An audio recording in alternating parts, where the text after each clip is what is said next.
ডানকুনি ব্রিজের নিচে শনিবার সাত সকালেই ভয়াবহ অগ্নিকাণ্ড। আগুনে পুড়ে ছাই প্রায় 25টি অস্থায়ী দোকান। অগ্নিকাণ্ডের ফলে ক্ষতিগ্রস্ত হয়েছে ডানকুনি ফ্লাইওভার ব্রিজ।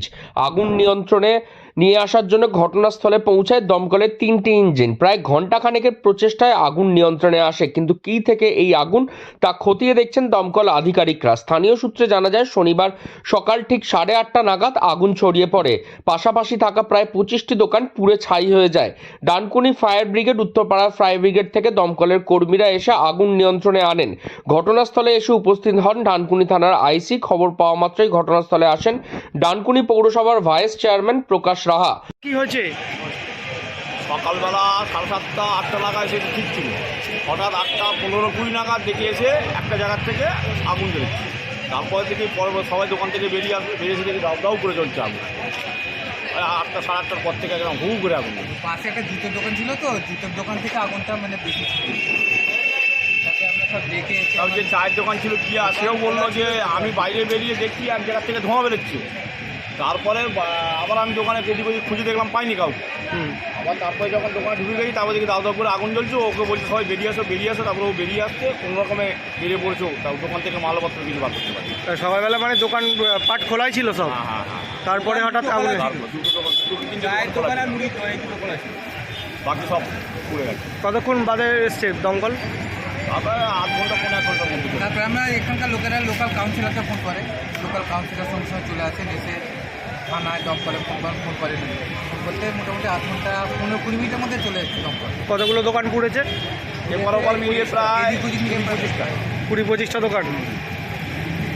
শুধু দোকান পুড়ে ছাই নয়, পাশাপাশি ক্ষতিগ্রস্ত হয়েছে ব্রিজও। ব্রিজের কিছু জায়গায় ফাটল দেখা দিয়েছে বলে মনে করছেন স্থানীয় প্রশাসন। এই ঘটনায় ব্যাপক চাঞ্চল্য ছড়িয়েছে ডানকুনির ওই এলাকায়। ব্রিজের নিচে একাধিক দোকান ছিল, যে দোকানের উপরে ভরসা করে চলতো অনেক পরিবার। আগুন লেগে সবকিছু পুড়ে যাওয়ায় দোকানের মালিকরা সবাই এখন পথে বসেছেন। জুতোর দোকান, চায়ের দোকান থেকে শুরু করে মুদিখানা, মুরগির দোকান সহ সকল দোকানই পুড়ে ছাই হয়ে গেছে।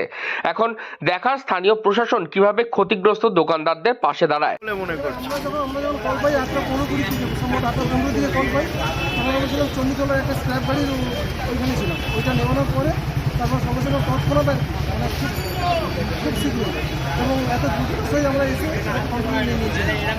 এখন কন্ট্রোল আমাদের কাজ করছে। একটা দিন পুরো থেকে এসেছি, এটা আন্ডার কন্ট্রোল।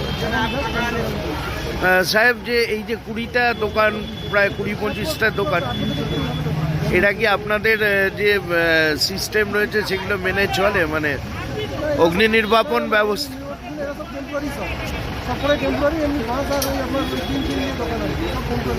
আচ্ছা, আর এদের কোনো বৈধ অনুমতিও নেই? তা আপনারা মানে এখন অবধি কি সিদ্ধান্তে এলেন যে এটা শর্ট সার্কিট থেকেই লেগেছে? আর এদের বিরুদ্ধে কি কোনো আপনারা ব্যবস্থা নেবেন আইনানুগ?